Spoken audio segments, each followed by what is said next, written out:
제가 89면을 읽겠습니다. 시편 139편은 138편과 착짝을 이루는 다윗의 찬양시로서 하나님의 전지전능하심과 무소부재하심을 노래합니다.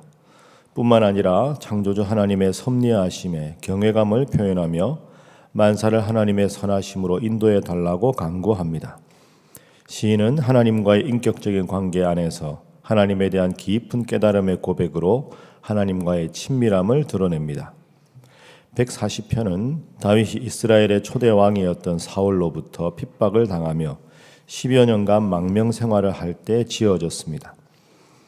다윗은 악인의 박해를 구체적으로 하나님께 고발하며 그들을 하나님께서 심판해 주셔서 자신을 구원해 주실 것을 간구합니다. 하나님께서 자신을 변호해 주시며 정의를 베풀어 주실 것을 기대하며 포악한 자들의 패망을 요청합니다. 오늘 시편 139편과 140편도 다윗이 지은 노래한 다윗의 시편입니다. 우리가 생활할 때 꼭 필요한 중요한 교훈을 오늘도 우리에게 주고 있습니다. 오늘 기도 제목, 첫 번째 기도 제목은 모든 문제를 하나님과의 관계에서 해결하게 하소서 하는 겁니다. 살아가다가 힘든 일이 있을 때, 어려운 일이 있을 때 그 모든 것을 하나님과의 관계에서 해결하게 하소서. 이게 다윗의 가장 위대한 점이기도 하고 또 우리가 참 이렇게 하기가 어려운 그런 내용이기도 합니다. 139편에 우리 11절 말씀 한번 보시죠. 자, 11절 함께 읽습니다. 시작. 내가 혹시 말하기를 흑암이 반드시 나를 덮고 나를 두른 빛은 밤이 되리라 할지라도. 아멘. 흑암이 나를 덮다. 나를 두른 빛은 밤이 된다. 이것은 지금 다윗이 심각한 어려움에 빠져 있다 하는 뜻입니다. 흑암. 이게 이제 그런 뜻이지요. 사실 시편 139편은 크게 두 부분으로 나눌 수 있는데 앞부분은 하나님의 위대하심을 노래합니다. 하나님이 미리 나를 다 아시고 안고 서머라시고 하나님께서 늘 나와 함께 하셔서 내가 언제 어디 있든지 하나님 나와 동행하십니다. 이런 내용이 앞에 나오는데 뒷부분의 내용은 19절부터는 악인 때문에 고통하는 다윗의 모습입니다. 19절 보면 하나님이여 주께서 반드시 악인을 죽이시리이다. 20절 그들이 주를 대하여 악하게 말하며 21절에 내가 주를 미워하는 자들 22절에 그들은 나의 원수들입니다. 지금 이 139편은 두 개의 주제가 결합되어 있는 거죠. 다윗의 상황은 악인이 지금 나를 너무너무 힘들게 해서 마음이 너무 괴롭다. 이게 다윗이 처한 상황입니다. 자, 그러면 우리에게도 적용을 해보면 우리도 인간관계에서 힘들고 어려울 때가 많이 있고 오늘 본문에 악인이라고 표현되어 있는 그런 문제 때문에 참 마음이 어려울 때가 많이 있습니다. 그런데 다윗은 1절부터 앞부분 전체에 하나님의 위대하심을 노래합니다. 그러니까 인간관계의 모든 어려움을 그 사람과 해결하는 것이 아니라 하나님과의 관계에서 해결하는 것. 이게 다윗의 위대한 점입니다. 우리가 잘 아는 본문이 여러 군데 나오지요. 자, 2절부터 4절까지 말씀. 139편 2절부터 4절 함께 읽습니다. 시작. 주께서 내가 앉고 일어섬을 아시고 멀리서도 나의 생각을 밝히 아시오며 나의 모든 길과 내가 눕는 것을 살펴보셨으므로 나의 모든 행위를 익히 아시오니 여호와여 내 혀의 말을 알지 못하시는 것이 하나도 없으시니이다. 아멘. 내가 앉고 일어서는 것을 아시고 내 생각을 다 아시고 하나님이 내 모든 상황을 지금 다 알고 계십니다. 참 여러분 이 고백이 쉬운 고백이 아닙니다. 악인으로 겹겹이 둘러싸여 있는 상황에서 악인들을 향해서 비난하지 않고 이렇게 하나님께 기도한다는 것이 쉬운 일이 아니지요. 뒷부분에도 중요한 요절이 나옵니다. 8절부터 9절까지 말씀, 10절까지 말씀.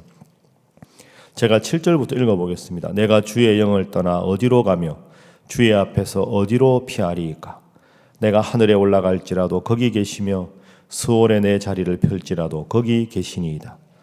내가 새벽 날개를 치며 바다 끝에 가서 거주할지라도 거기에서도 주의 손이 나를 인도하시며 주의 오른손이 나를 붙드시리이다.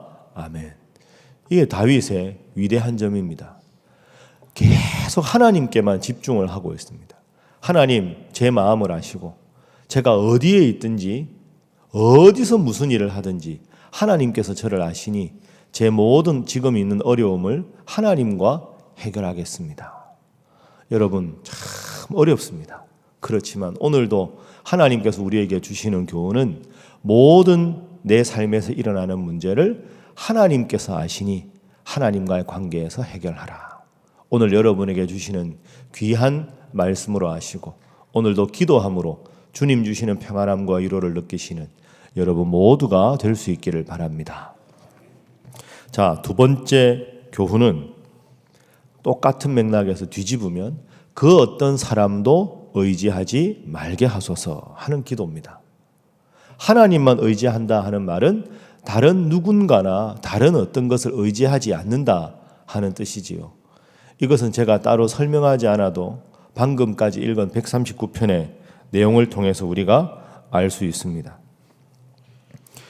우리가 계속 시편을 읽지만 제가 지난번에도 한번 말씀을 드렸는데 다윗의 시편이 참 많습니다. 150편 전체에서 한 절반 정도가 다윗의 시편입니다. 여러분은 다윗의 시를 계속 읽으면서 무슨 교훈을 얻으십니까? 수많은 교훈이 있지만 제가 이번에 시편을 여러분들과 함께 읽으면서 새롭게 깨달은 교훈은 하나님은 다윗을 사랑하지 않을 수 없겠다. 왜냐하면 방금 읽은 대로 모든 문제를 하나님과 해결을 합니다. 사울이 자기를 죽이러 올 때도, 그리고 아들이 자기를 배반을 했을 때도, 왕에 올라가기 전에 갖은 오해를 살 때도 항상 하나님과의 관계에서 모든 문제를 해결하지, 때로는 물론 인간적으로 약해서 블레셋 가서 왕을 의지하기도 하고 그런 몇 번의 사건이 있지만 근본적으로는 하나님 앞에서 하나님께 찬양하고 힘들어도 하나님 앞에 기도해서 해결하고 다 그렇게 해결을 합니다. 이게 여러분 참 어렵죠. 이게 제일 어려운 것 같습니다. 제일 답답할 때는 그 답답하게 만든 사람한테 속 시원하게 말하는 게 문제가 해결될 것 같고, 지금 나한테 내 마음을 제일 잘 알아주는 사람한테 다른 사람 이야기를 다 하면 좋을 것 같은데 절대로 그렇지가 않습니다. 그건 여러분들이 저보다 훨씬 인생을 많이 경험하셨으니까 아시지 않습니까? 제가 미국에서 5년 공부할 때 미국 교회 목사님들 자주 만났는데요. 이런 묘한 속설이 있습니다. 주로 이제 한국에서 미국으로 목회를 하러 가면 공항에 맨 처음에 마중 나오는 분들이 있습니다.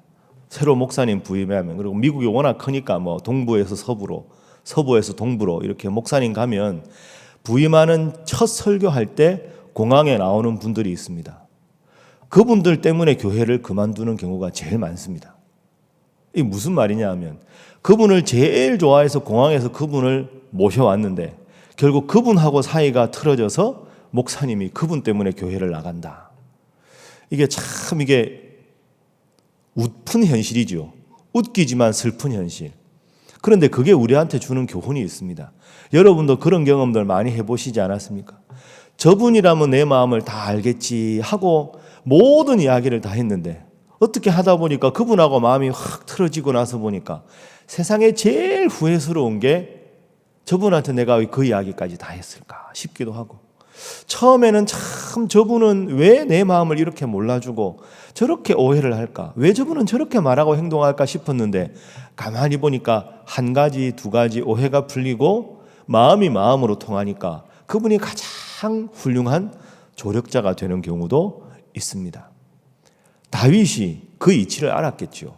모든 문제를 하나님과, 악인들이 지금 자기를 죽이려고 하고 있지만 하나님, 새벽 날개를 치며 제가 하늘에 올라갈지라도 내가 앉음을 하시고 일어섬을 하시고 내 머리털 하나까지 다 세시는 분이 하나님이시니 하나님과 모든 문제를 해결하겠습니다.